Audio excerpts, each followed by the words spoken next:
from late, yeah, I guess mid-September. It started there. I was expecting it to start in October, but I guess it started early this year. So we got September, we got up. So we could go sideways. We could go patiently sideways. But if it does pop 108, then there's a chance that you can try to short it. Yeah, there's a good shot that it can fall violently down. And if it falls violently back down into this range, so let's say it gets to 115 or 120, and it falls right back down to 105, 106, and then goes right through like butter, then whoo, you can see 70 to 80,000 by April. All right, so that's possible. So you'll have to decide which path it'll take. Okay, that's it. Done with that. All right, let's go on to the videos here. Let me play this. This is from the Foundation of Study Cycles. This was presented 2 weeks ago. They published it last week, so now I can give it to you guys without. Let me see, not this one. Yeah, without getting copywritten or struck down or whatever. Okay, here we go. Let's do day 2. Okay, let me see. Day 2 timestamp 9:50. Okay.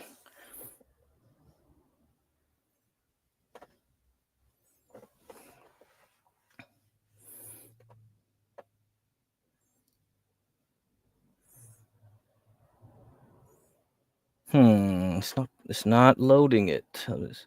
Maybe it's too big. Oh, dang. Maybe it is too big. Maybe the file is too big. Let's see.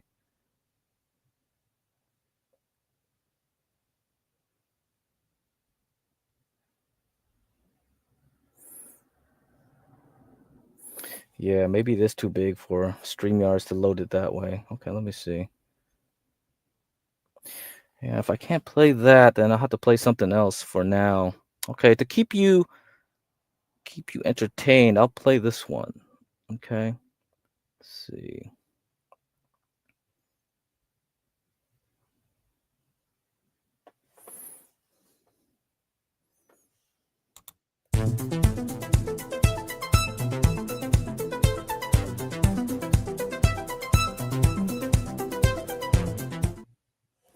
Welcome everyone to a new episode of Cycles TV, and today is a special episode because we have a special guest today.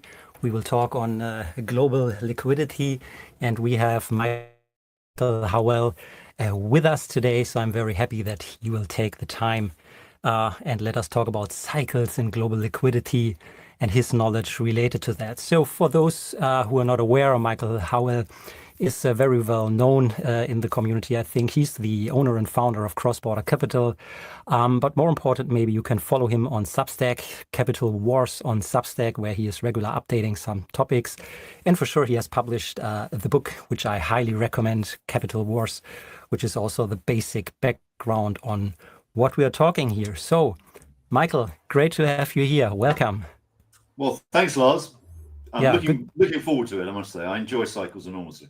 Yeah, that's interesting. So let's start a little bit on the cycles topic before we jump into the content. So what's your background on cycles? So if you say you love cycles, so when have you become in touch with cyclic behavior in general? So from your perspective. Well, I suppose it originated when I first American investment bank, Salomon Brothers. And Salomon Brothers were sort of the doyen, I suppose, of global fixed income markets and forex markets, and they used to look very closely at credit analysis. So in other words, the flow of credit through financial markets, particularly through the US economy as it happened. And that was very much a cyclical phenomenon. And if you go back and look at sort of learned texts on credit, people often talk about cycles and how there's a regular rhythm, as you will be familiar with, in the credit markets. Yeah, good to hear, because I mean, cycles in financial markets has a so-and-so relationship. So there's also a lot of criticism on cycles in the financial world out there. So it's good to have someone here who also has a positive relation and background related to cyclic work. I think that I would say that's mostly from economists who tend not to understand cycles rather than financial practitioners who actually experience cycles. So you tend to find that the whole idea about cycles and analyzing cycles is much more familiar to traders and investment managers than it is to economists.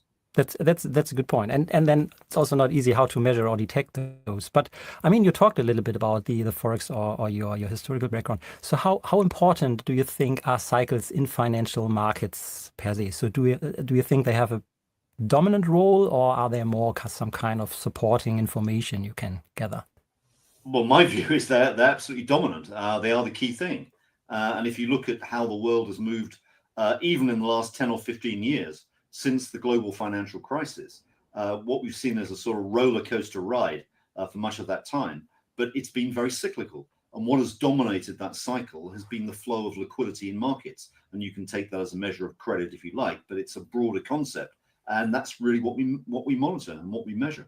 Yeah. So getting back to your what you call financial flows, and where you mentioned in rhythms or in the cyclic behavior, one topic you also highlighted or talked about in your book is that the metrics around financial flows are often more important than traditional metrics the financial community often looks after. So like the yield curve or the inversion of the yield curve as a recession indicator.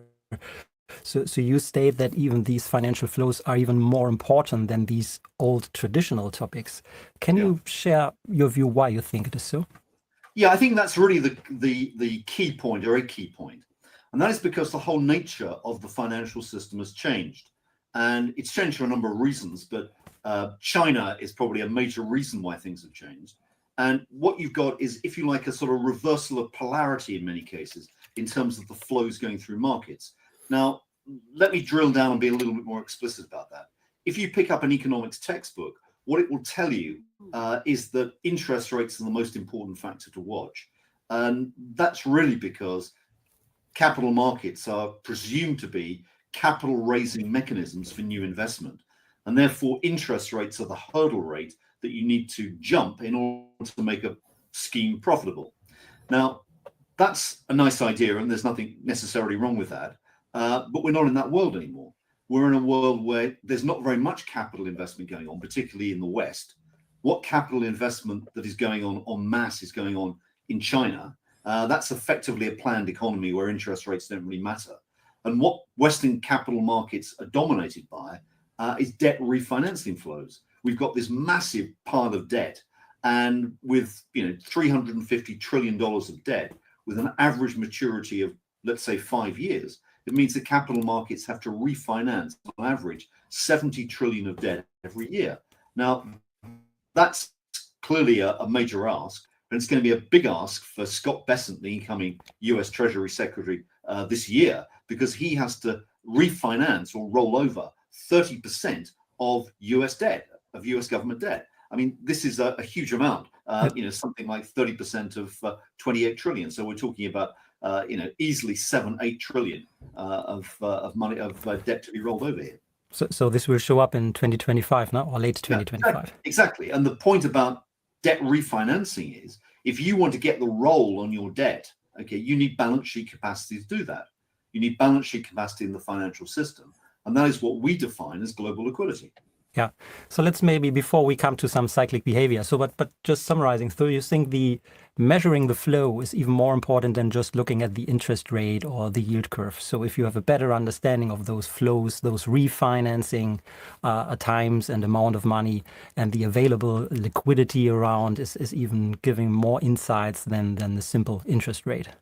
Absolutely right. Yeah. I mean, it's way more important. The problem with interest rates, and the problem with particularly the long end of the market, and let's take the US Treasury market as a good indicator here, is that yields are distorted by what the Treasury and the Federal Reserve are doing.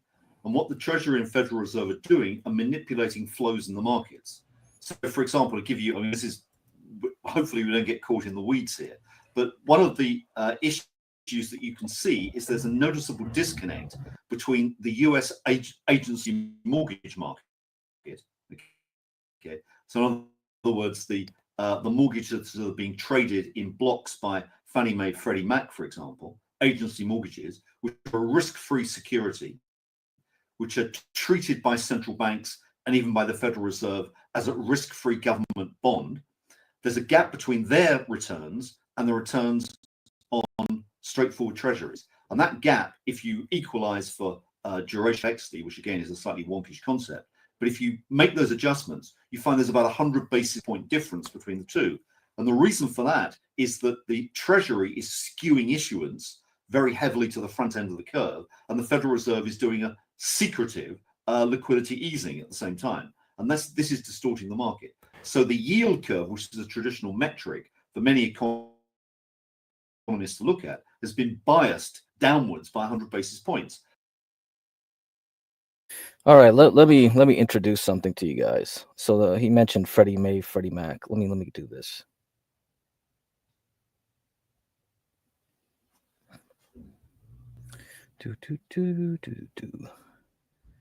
Because this is Bill Ackman's trade right now. Bill Ackman is long Fannie Mae, Freddie Mac. And when Trump got elected, boom. Fannie Mae, Freddie Mac, and they're the same chart. You can look up Freddie Mac. It looks the same. So it jumped up 66% that week on election week, another 50% nearly the next week. Bill Ackman came out just last week of December and said, "Hey, I'm in Fannie Mae, Freddie Mac," and it jumped up another 80% from here. So now I'm waiting to see where this comes back down to. So you should put this on your list too, okay, guys? So let me see. Fannie Mae is FNMA. These are penny stocks right now. All right, these are penny stocks. Freddie Mac. FMCC is Freddie Mac. So put this FMCC, my bad. So Freddie Mac, FMCC, and Fannie Mae, FNMA. Okay, maybe just see where this goes. Park it into your IRA accounts. Load them up, and then see how high they'll go in the next 10 years or so. Because if Trump gets rid of regulations and all this stuff, these guys will go back being solvent again. So right now they're in custodianship under the government. So once they get released and go back into the private sector, public sector, whatever you want to say they are, they're done. So they're finished, and they'll go back on and be listed normally on the NYSE or something like that. And then that's it. Everybody will be chasing these stocks. So you can get them cheap now if you're patient, all right, and get at the right price, and then keep them and just don't look at them anymore. Once you get them, don't look at them anymore, and we'll see what happens in the next 4 or 5 years or even 10 years down the line. All right, there you go. Hot tip for you. It's inverted, and hence it's a very poor indicator of upcoming economic activity. So if you would correct the distortions, it won't maybe not be inverted. Correct. It's not inverted. Yeah. It's actually upward sloping. Yeah. Okay. So let's now then come to global liquidity a little bit more, and maybe let's explore your concept on global liquidity and bring in some interesting charts you have prepared on that. So maybe first about the what is global liquidity, just in simple terms. So just as a primer before we dive into the charts. Well, the way that we look at it is we look at all flows through financial markets. Okay. And these are liquid flows or flows of liquid assets, which basically is anything up to a 3-month maturity. And that can be sourced from central banks. It can be sourced from conventional banks or shadow banks. And it can be sourced through wholesale repo markets. And also, of course, you've got, certainly at the regional or country level, you've got net cross-border flows, which are important as well. Now, net cross-border flows are not always that important for big economies, but certainly when you start to think about emerging markets, and actually, to be fair, look at the US in the last 10 years, it's managed to receive huge capital inflows from the rest of the world. So, these cross-border flows matter too. So you measure all those around the globe and build your liquidity index based on that, right? Yeah, so we cover over 90 countries worldwide. That by definition is a very long tail on the number of countries. So once you get past about maybe 25, 30 ranking wise, they don't tend to make that much difference to the overall picture. But nonetheless, we're comprehensive. So we look at all these markets using the same standard framework, and we aggregate that together into a global liquidity index. So I think here is the global liquidity index you're talking about, overlaid with what you called world wealth. So maybe you can explain now what's the impact, or what can you see in global liquidity? Okay, this particular graph is actually looking at the dollar amount, the growth rate in the dollar stock. So it does represent a cycle, but there's actually we do different analysis to try and understand the cyclical movements. So we'll look at, for example, trend deviations to capture the cycles more accurately. But this is a year-on-year change, and what it's looking at in orange is global liquidity. So this is looking at how the growth of global liquidity is moving. The black line is a measure of the returns on a portfolio, very broadly defined in terms of world wealth. So that includes all bond market returns, all equity market returns, all liquid asset returns. It includes cryptocurrencies, including Bitcoin. It includes precious metals, and it includes residential real estate. So it's really comprehensive. It's got everything in there. And what you can see is there's actually quite a tight correlation between global liquidity and these movements in world wealth. And if you look at if you do statistical analysis on this, so for example, if you examine Granger causality tests, you find that liquidity tends to lead by between about 3 to 6 months. So it's a kind of window into the future, right? So if you have the global liquidity, you could make a projection about the asset classes you just mentioned for the next 3 to 6 months.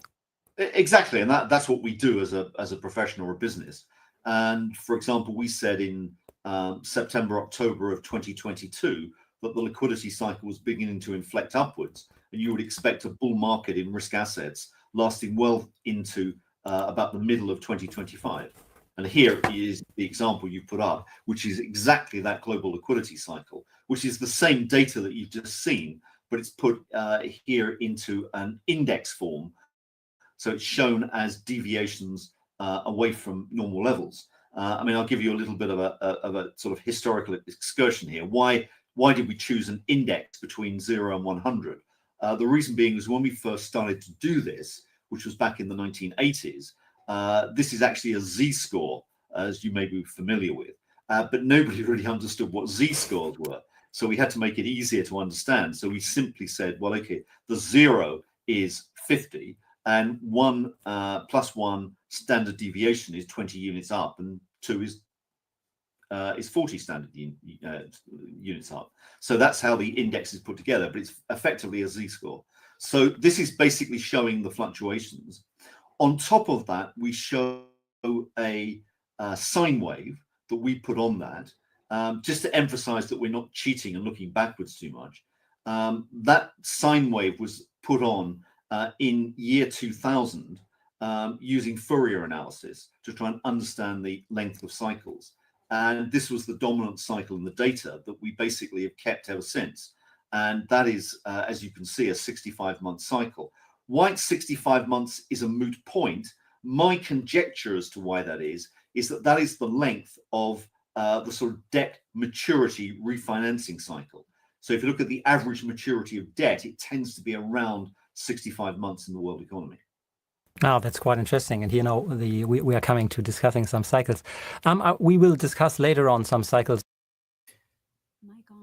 All right, so that's a good preview. I was going to show that video some other time, but as you can see, that cycle there, let's go back to that chart, seems to end around starting 2026. And what did I say? Good time to sell your house would be late 2025 into early 2026. So I think sometime around there, we'll start seeing some issues happen, and market will probably start crashing, the stock market anyway, maybe around May, spring, into the summer. Or who knows, maybe it'll last a little bit longer into the fall of 2026, but watch out for 2026. All right, so look out then. Okay, let me play the video I wanted to play. We can continue on there.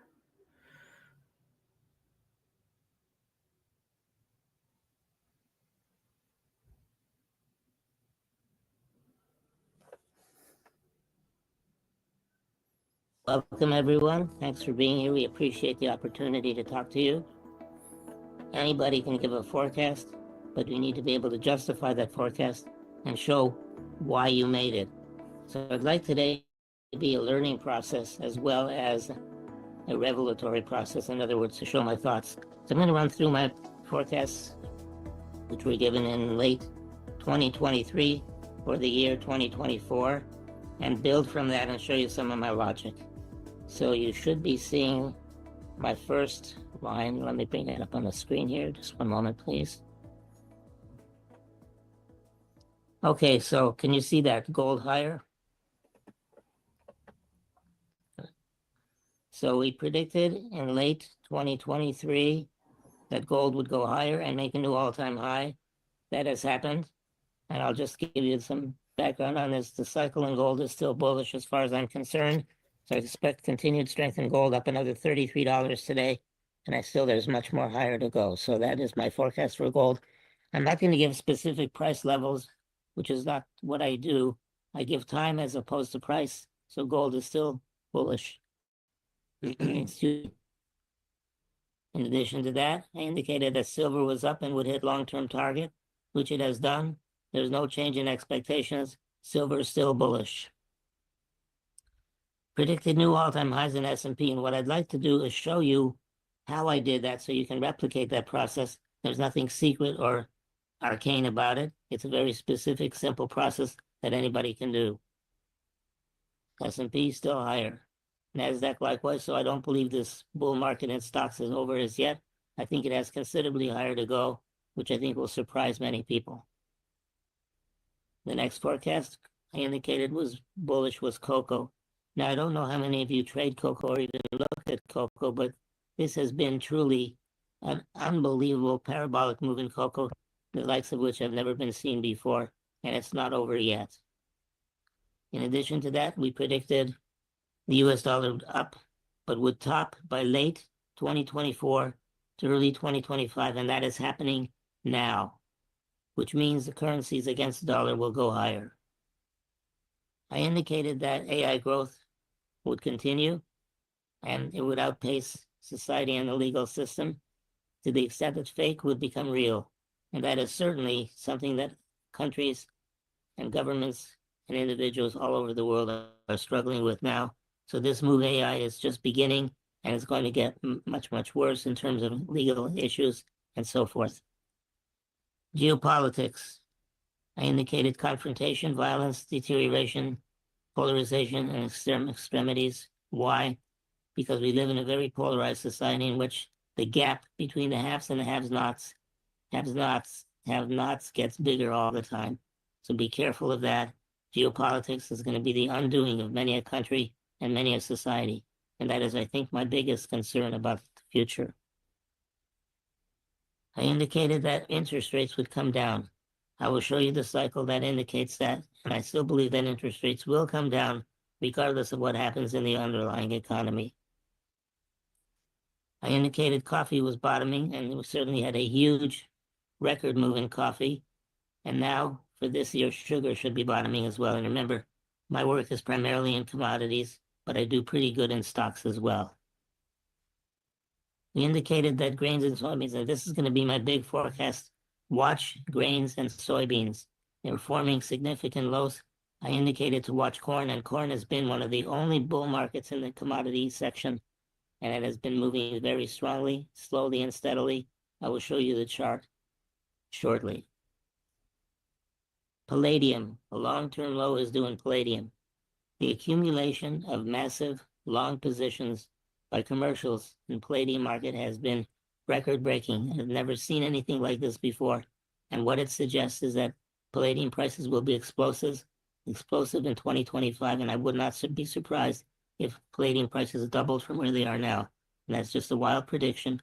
I'll show you my logic shortly. So I'm showing my forecasts first, then I'm going to show you some of the logic. Platinum, I'm indicating to accumulate for the long term. The move in platinum has not started yet. Copper, I predict new all-time highs in copper for the long term and recommend strongly buying and holding copper shares, copper mining stocks. I indicated that real estate in the United States was topping. That top is still developing and will move lower. It's hard to say what these fires in California will look like in terms of the supply and demand, but it certainly will increase demand. Supply is very limited. Indicated that a low in natural gas was due by late 2024. That low has been made. I have insufficient history on lithium, so I couldn't make a forecast there. I will show the Bitcoin cycle that I use. And by the way, in terms of cycles, my cycles work is nowhere near as sophisticated as what's done by Larson and Dr. Smith. Their work is superb, working with a cycle finder. My work is visual, very simple, but I think you will see it's very effective as well. And I gave more forecasts. Let's take a look at something else. I have two charts for you to look at. The chart on top is the predicted move. The chart on the bottom is what actually happened. How could they be so close? What is the similarity and difference between these charts? The top chart indicates all of the weekly S&P moves since 1960. So we're talking about a large amount of data. We took each year and indexed it so that the high of the year in the S&P was 100 and the low of each year was 0. So we actually ended up with the what I call the true DNA of the market. Then we took 2024, which is showing on the bottom, and compared 2024, which was not part of the database for the top chart, and looked at the two together. It's uncanny how similar they are. Certainly not perfect, but the actual and the predicted are very close together. Why does that happen? Because the seasonality is very strong. It's a major factor. It's a major cyclical force in the markets and tends to repeat very similarly almost every year. So we can take that forecast and use it in our work together. What I'd like to do is show you, I'm going to switch screens here for a moment. Oh, one moment, please. So here is my work on Bitcoin. A moment, please. Okay, so here's the Bitcoin, the cycle that I've been using, and indicated that by May of this year, we will see, if we have a symmetrical cycle, which is not necessarily true, we should see the top in Bitcoin, and certainly that cycle has been right. What I'd like to do is switch screens to my actual charts and show you them one by one and explain why my forecast is what it is. So just bear with me for a moment. I'm going to stop my share and start a new one. Just hang in there, please. And let's go to a new share. And if you do have questions, type them in the chat and we'll deal with them as best we can.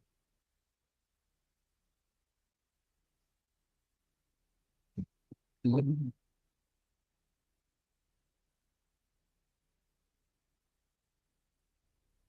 what I have here is a cycle chart of corn. Can everyone see that chart?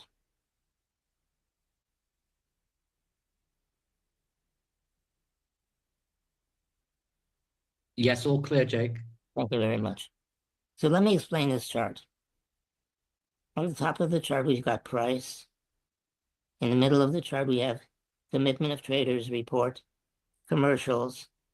At the bottom of the chart, we have small trader sentiment. I'd like you to look at some correlations. When the commitment of traders commercials index is green, it means that commercials, the largest traders in the world, who account for over 90% of futures activity, are net longs. Notice the correlation. The commercial is long, the market goes up. Commercial is long, the market goes up, and so forth, even for the small moves. Please take a look at the commercial activity right now. Commercials have been buying corn since February, March of 2023, and even all the way up to right over here, which is August, September of 2024, commercials have been buying corn. Why would they be buying corn? Very simple reason. They need the product. At the same time, the small trader sentiment shown at the bottom of the screen was very negative. In other words, over 80% of the small traders have been negative on corn prices. Look at the juxtaposition. The small trader is negative, while the big trader, the professional who knows what they're doing, is very bullish, more bullish than they've been in a long time. And when we add to the cycle, let me see if I can do that. One moment, please. So here is my cycle on corn. Let me make it a little bit clearer for you, like so. So here is the bigger cycle right over here, and the smaller cycle within it. Please take a look at what's happening. Ideally, the cyclical low is not due to come until right over here, which would be a double cycle, and that would be sometime in August of this year. However, notice that commercials continue their buying in advance of that. This is normal commercial activity. So therefore, you've already seen a large move up in corn prices. I forecast for you that once we are past the midpoint, the ideal bottoming of the cycle, corn prices could become explosive. And the reason I say that is commercial activity is related to the length of the buying. This is the longest stretch of buying that we've seen by commercials in a long time. I realize trading corn has very little sex appeal, but as a futures trader, it means a lot because this move that's already happened in corn, contrary to what's happened in the other markets, has been very large dollar-wise because of the margin. So that's the corn situation. I predict a big bull market in corn, most likely weather-related. Let's look at another one. Here's another one.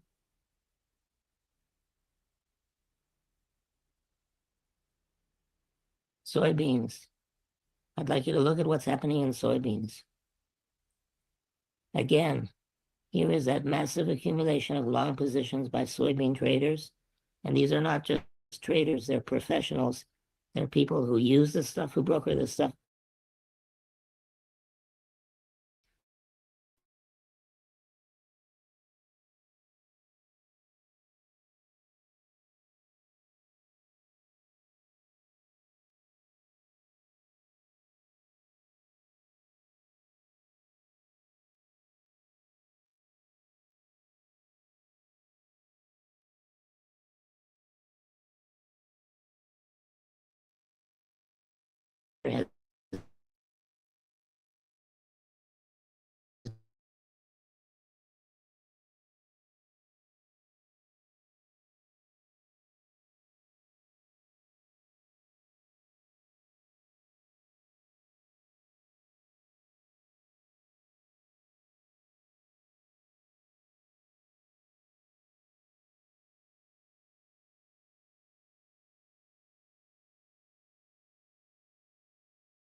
Oh, sorry about that. Internet cut out. Oh yeah, I think there's solar flares going on. Hit my Wi-Fi. Okay, let's get back to it. It's not gonna be too much longer. I'm not gonna play the whole thing, but let's go through soybeans and get through that. Welcome, everyone. Thanks for being. Okay, get through soybeans. However, notice that commercials continue their buying in advance of that. This is normal commercial activity. So therefore, let me see if I can do that. One moment, please. The small trader is negative, while the big trader, the professional who knows what they're doing, is very bullish, more bullish than they've been in August of this year. Okay, it's still corn. Midpoint B. So, and look at the juxtaposition. The smaller cycle is on. Okay, go back a bit. Let's look at another one. Here's another one.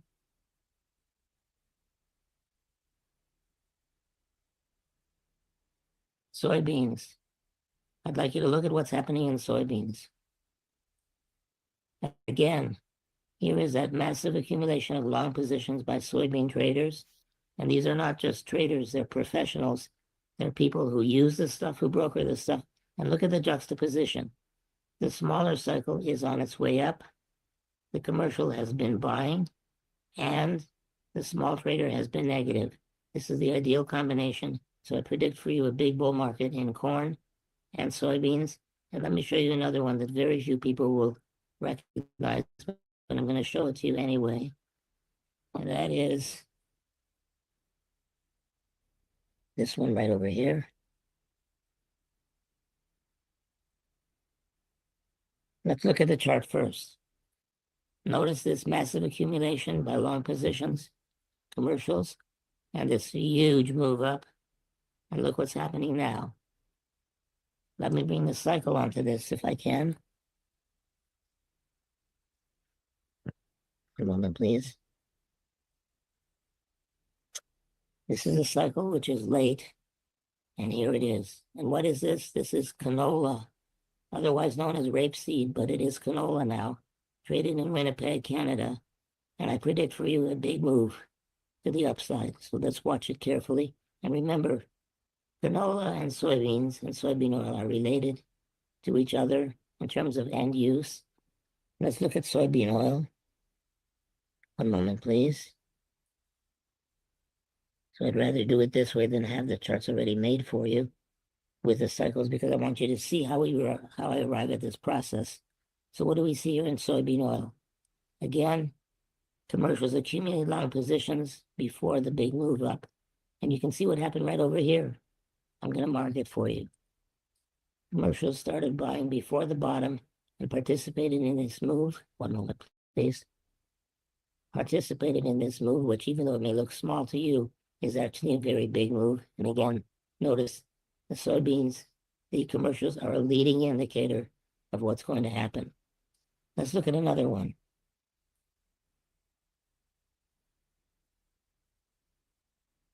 British pound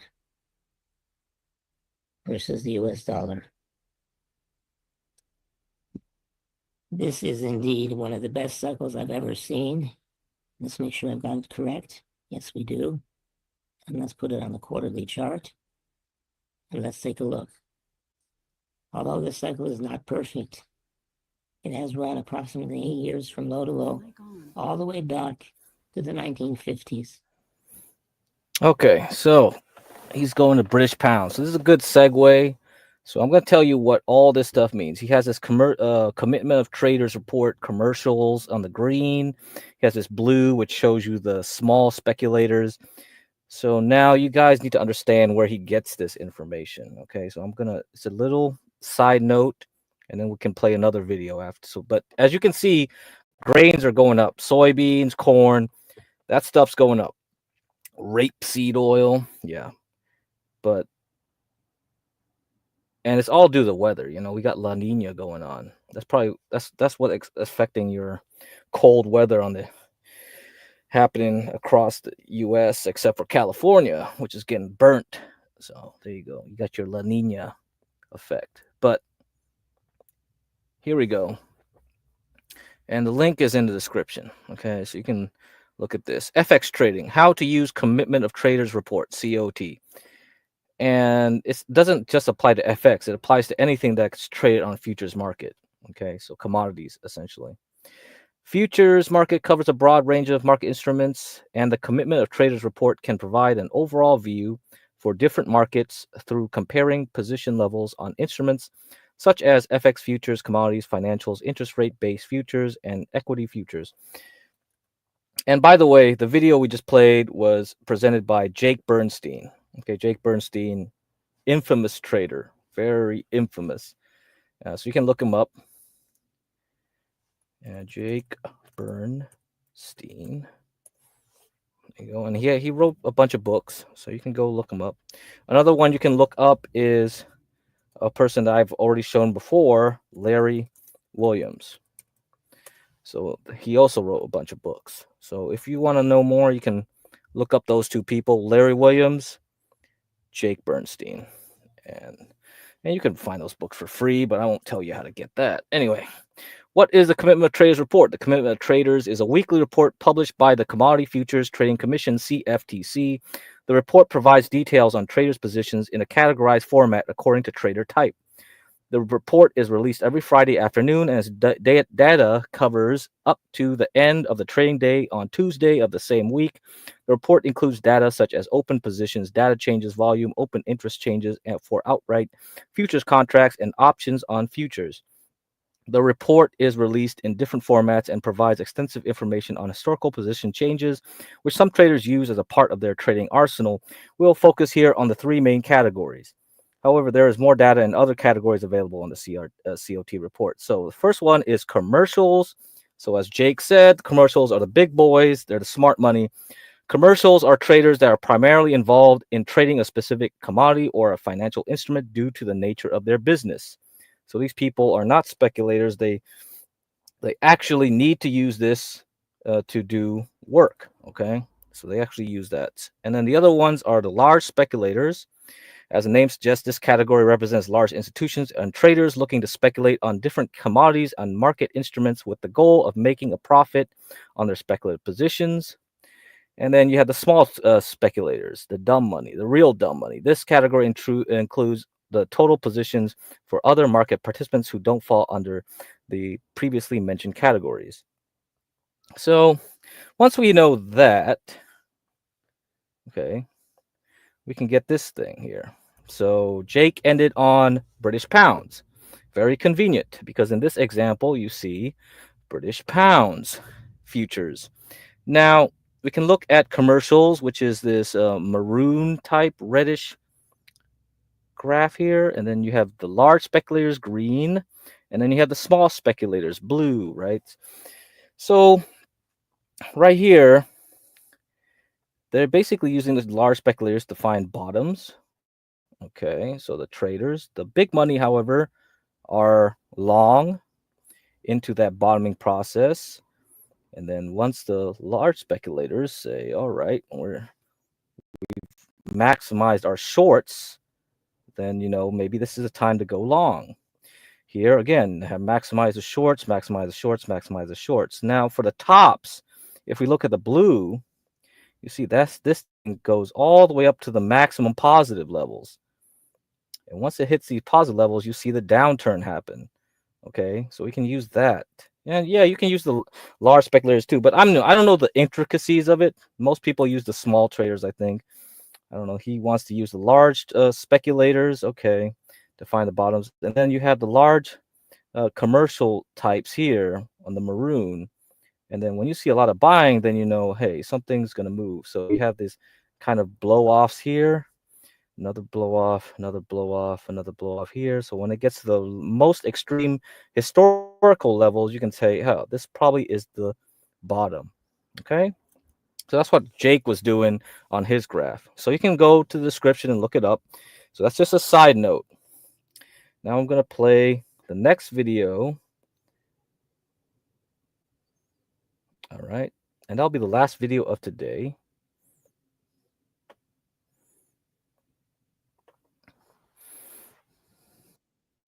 Would be an easy layup. When will the deteriorating fundamental conditions bring the stock market down? It is more likely to occur later in the decade than in 2025, usually in years ending in 7 or 0. I'm a big believer in the decennial pattern of Edgar Lawrence Smith. And I'll put this all together as we go through here. There's too much money lifting all asset classes. In order to monitor this, I look at the auction markets. I look at the steak dinner that we had in the spring in New York in the Lower East Village for $315. Parking the car was $50. I remember when it was $5. Then there was the 54-year cycle. That's 3 18-year cycles. It will be explained some other time. Every third one is the most important. So 3 times 18 is 54. For example, Russia took the Crimea 161 years after the Crimean War. So that's 3 times 52 minus 1 year is 161. So this works in history and society. And so I look at it to get some idea of what fundamental conditions might be. So if we go to 2025 and we deduct 54, we come to 1971, which is when the film Maurice closed, the psychedelic era ended, the disco era started, and there was inflation, social unrest, rising interest rates, a declining stock market, and rising commodity markets. If you missed the 70s, you were lucky, because the stock market at best, well, it went from 1,000, I think, in the late 60s to about 500 in December 74. I'm driving along and I saw a sign that said survive in 75. The market bottomed then, by the way. All right. So you see the trend here. So 2025 should be the start of the turn.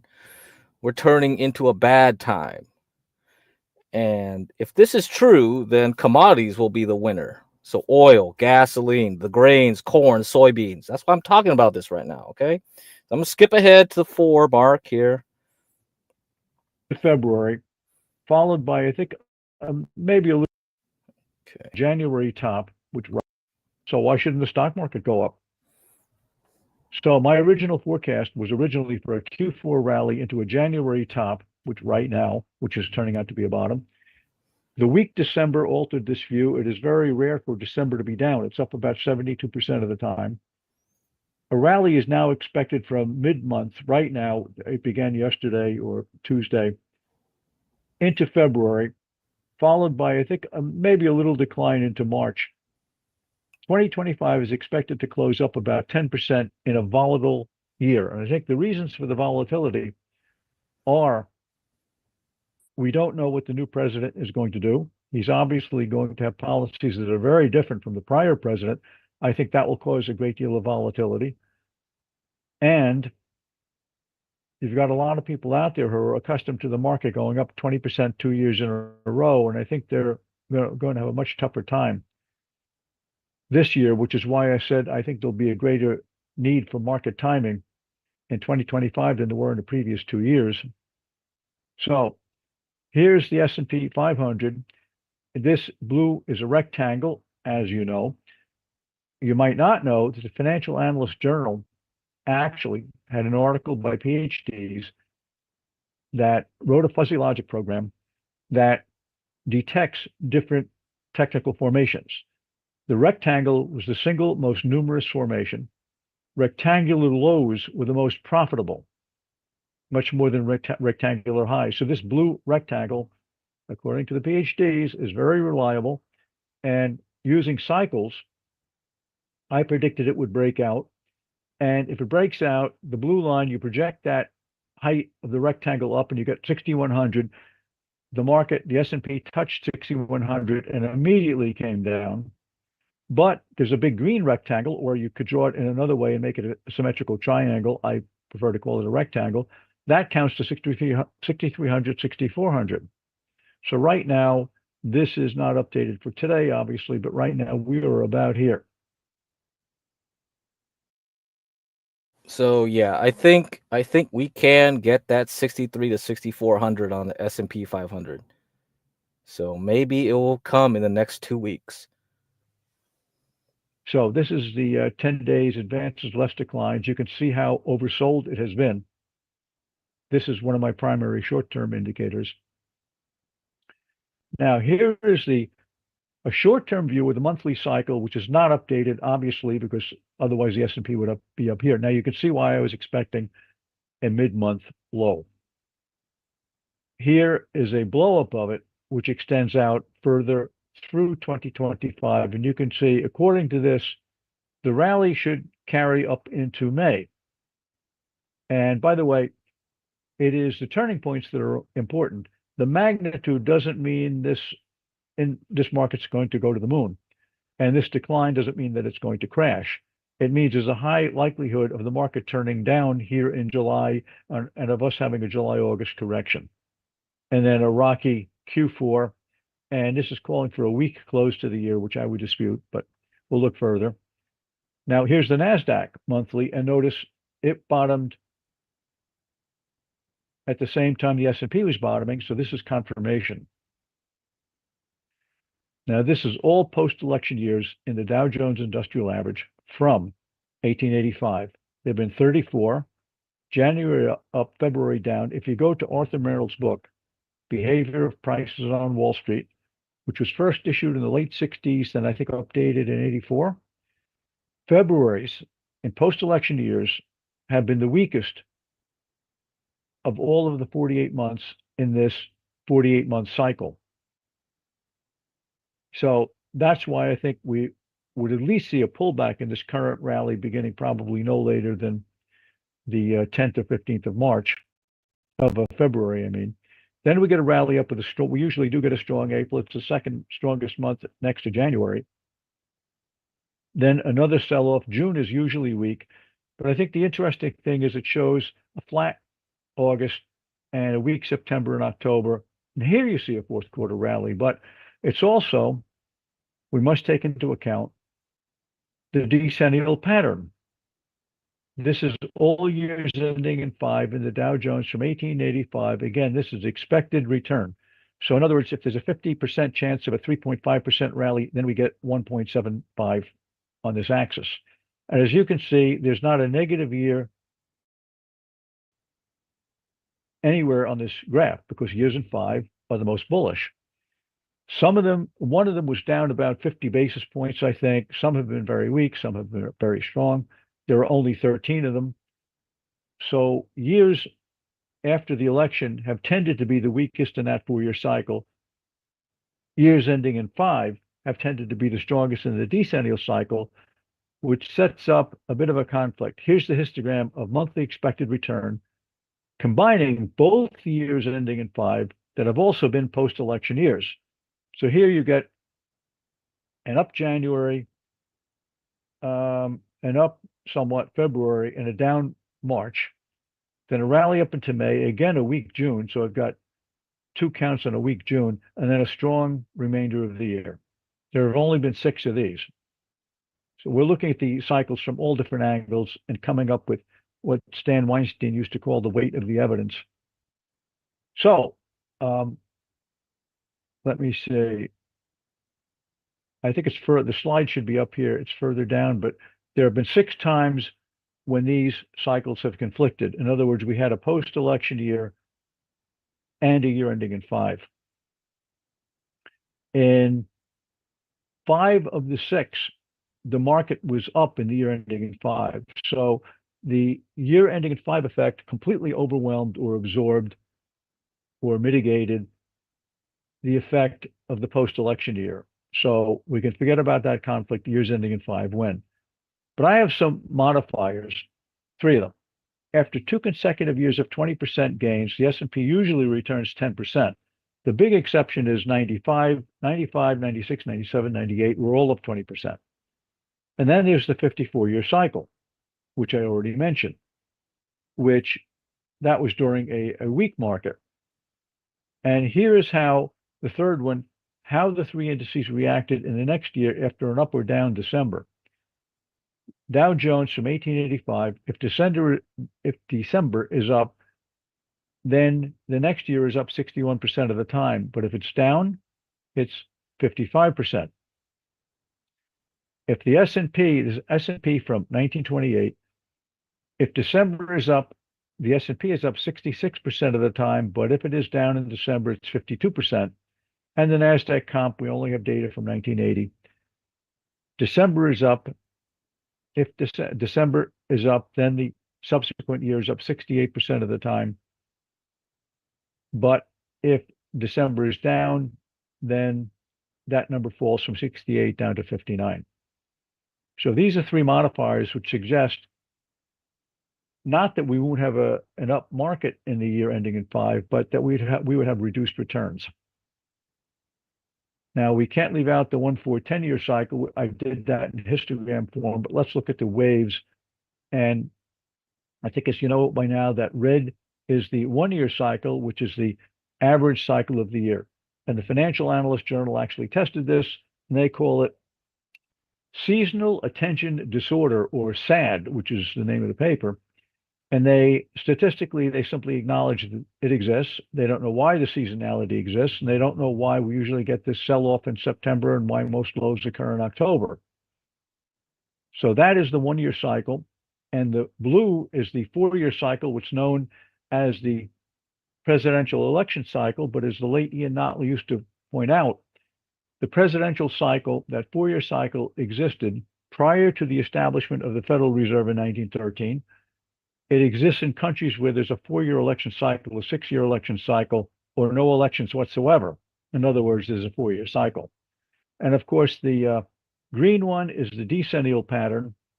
And of course, it's a year ending in 5, so no surprise that that green line goes up most of the year.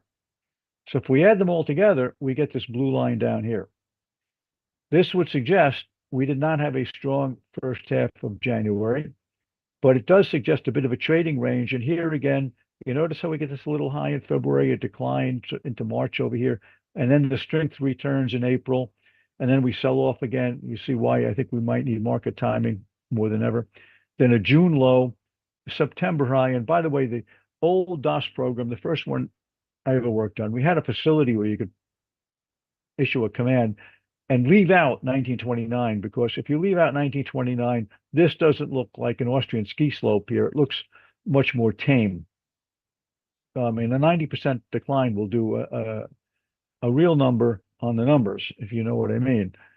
So this is the 1-4 10-year cycle in Q1 only. So again, you see this low, that looks like the low from the prior dynamic cycles. Those blue lines you saw earlier, those are dynamic cycles, and those are black lines, which means they were drawn from the most recent data by my program. These are static cycles, and that the 1-4 10-year cycles hardly change. So we have confirmation. So we have confirmation now of a rally probably up until February, and then some sort of a correction and a low somewhere in March. All right. So that's what I wanted to show you guys. All right. Rally and then drop into March. Let's see what else. And I'm going to play a little more of this in 25 mark here. And he's going to talk about oil and gold. So let's go. Now and late March, I would not even expect a rally, or maybe even into April. Now, let's look at the oil seasonality. Here we're in the reverse situation. There's January, February, March, April, and May. So this is there's very little, this is the Bermuda Triangle for oil. There's very few setups. I mean, Jake talks about setups and the preconditions. I haven't found too much that will save oil in October and November. They're down a very, most of the time in that time period. And if you can see the bottom of the screen here from, oh, this is rather, can I get this out of the way? Oops, now I'm loading apps. Yeah, we can move this up here. From February 12th to May 21, price has risen 63% of the time. From March 20th to May 21, the percentage rises to 75%, 75.6%. Now, the exchanges do not send out engraved invitations to buy, but if they did, this is what it would look like. So one thing you don't want to do here is be short oil, except for short time periods. And that's the reason we're starting to get some lift in the energy stocks. I think Schlumberger will report good earnings. I think it's right now, or it's tomorrow morning. So it's time to start looking at energy stocks. Did they rally in the 70s? Oh, they rallied. And in fact, I was at the Value Line Investment Survey in the 70s, and the poor guy who covered oil, he kept saying, you call me every time for stock of the week. Now, let me explain. They wanted a big write-up once a week, stock of the week. The analysts called it the shock of the week. Nobody wanted to do the extra work. And this guy named Sam, he was the energy analyst, and they kept calling on him. He said, you called on me last week and 3 out of the last 4. And I said, but Sam, energy stocks are the only thing going up, energy and gas. And actually, to give you a little side story, the Value Line stocks are ranked 1 for the strongest, 5 for the weakest. And they go to the top 100 and they pick the stock of the week. So at that time, analysts had the ability, if you put a sell on it, your stock ranked number 1 dropped to a 2. If it was ranked 2 and you put a buy on it, it rose to a 1. So not wanting the stock of the week, everybody would hang sell signals on the one rank stocks to reduce them to two so they didn't get the shock of the week. So the internal workings of value line. So that is how the energy market looks. And this is, I haven't updated this from last time, but because the computer that does this was just repaired, the guy left 10 minutes before I started speaking. So price is about here, but look at this. This isn't even overbought yet. Quarterly oil from 1880, and that was called back here. Ian Notley had this data, the wellhead price of oil, and it's been kept on, I think, an annual basis since 1880 from the oil fields in Pennsylvania. Now here's the monthly oil from 1880. It looks a bit different with a lot of Fibonacci retracements. Again, I couldn't update this either, but right now we're up about here. So we're sort of at the, we're at a 50% retracement level. I don't think that 23.6 means anything anymore. As I said, I was unable to change the chart due to the lack of availability of the PC that does that. But you can see we're really in mid-range. We're not, you can't say we're very overbought. You can't say we'll probably never be down here again. And now let's shift over to gold. Now, gold, as you can see, let's look at these. Oh, I don't think I have the static cycle in here, but maybe we do. That is the cycle. And this down here, I decided to put this little box in here. The strongest cycle that my software picks up is 81 days. Second is 120, then 63, then 86.4. And Richard Mogi used to tell me, we'll take these to 81 and 86 and combine them. And then we have 109. Those cycles are swinging up right now. That is one reason I'm long gold. Let's look at the technicals for confirmation.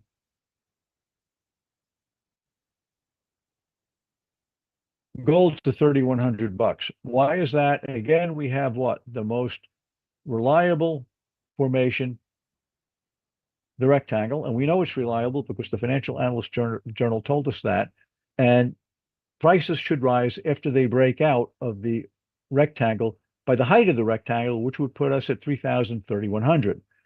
Now, this has been confirmed very recently. How is that? Here's a breakout from a triangle. See the big triangle? You break out here. You take the height of this triangle, add it on to the point of breakout, and again, you get $3,100. The only question is, when will it get there? And where are we right now? We're in a very strong month. That's the expected return of gold over 42 years in the month of January. You see February is flat. March is the single most bearish, is the probably you could say the only bearish month for gold. And then you have a rise from March up until August. And actually, August and September have typically been, in most recent years, September has been much stronger than this. It was weak years ago. But as most people know, if you get an up June, you're probably in a bull market, and it just continues on up into August. If you are in a bearish market, then June is usually a low, and then you get this rally into August.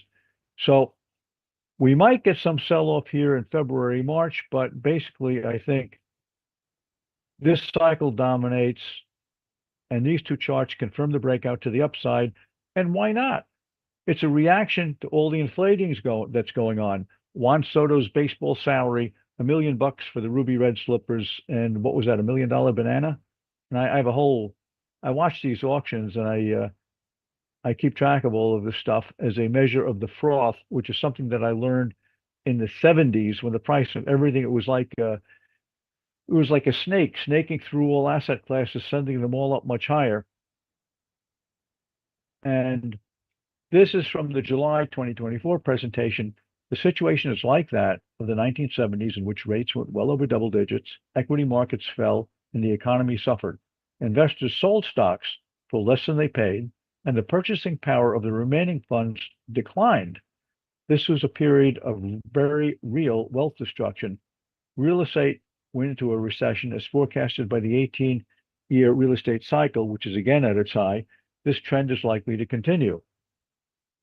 So let's just go. This is my latest scan of the relative strength of the sectors. I think this is probably going to stay this way most of the year. Remember, I said that the financial sector, the stocks were coming up. It's not a stock market, it's a market of stocks. So if the financial sector is strong, is it a surprise to see financial stocks coming up at the top of the screens? No. Consumer discretionary, number one. Telecom sector, of which I know little, and then communication services, these two are probably duplicative and one should probably be eliminated. Then there's the S&P 500 benchmark. Then we have the industrials. I would expect that to strengthen a bit, but I expect utilities to decline because I expect rates to go up. Energy sector was bottom ranked a couple of weeks ago. It was down here where materials are. Now look where it is. And technology, as I said, valuations are restricting technology. Trees don't grow to the moon. And yes, NVIDIA has great problems. And NVIDIA has great products, I meant to say. And when I published that contrary opinion piece from Barron's and the cycle, some fund manager disagreed with me on LinkedIn. And then afterwards he said, well, as I was saying, it's a measure of psychology. It's not saying that Tesla's earnings and prospects are not great. It's saying investors have enough Tesla, and you've got to give them much more than what Tesla produced in order to get them to bid the price up any further. So then we have healthcare, which I don't think is going to recover very much. Consumer staples, which include the food group that I used to cover. Periods of rising commodity prices are very tough on food stocks, which are consumer staples, because they can't pass the price increases along fast enough to maintain their profit margins. Now, I followed the food sector for Value Line in the 70s, and it was like being the loneliest analyst on Wall Street. Nobody was interested in food stocks. And so the phone never rang. And in 1980, now Smith Barney used to have these great chart books that went back to the end of World War II. And it showed the food group in a big 25-year rectangle. It broke out of that rectangle. And in 81, I was with Alan Shaw and the guys at Smith Barney, and they said, hey, what's going on in the food industry? Are people eating more? And I said, no, why do you ask? Because the food group broke out of that reliable 25-year triangle and went on a relative strength tear for 13 years.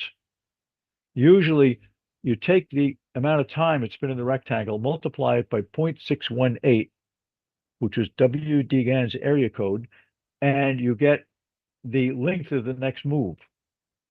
So real estate, I don't think real estate will recover very much. And in a inflationary environment, materials should at least rise up off the bottom. So that is my presentation. Are there any questions? All right, guys. You can watch the rest of that stuff on the description. Everything's in the description, but you heard him. Grains are going up. That means staples are not going to do well. So staple stocks, they're not going to do well with higher food prices. So I'm expecting corn, soybean, all that stuff to move up. Wheat should follow it soon as well. And yeah, we'll see how it goes this year. But it should be a starting up a commodities market. And when the commodities bull market starts, that's the end of the major cycle. So the business cycle will turn in 2026. All right, guys, I'll see you maybe tomorrow if anything surprising happens on PCE. But otherwise, continue the course. Keep expecting higher prices on the S&P 500. Maybe we'll get 63, 6,400 this February before going crashing all the way back down. I don't know, but hey, one can hope. One can hope. All right, later.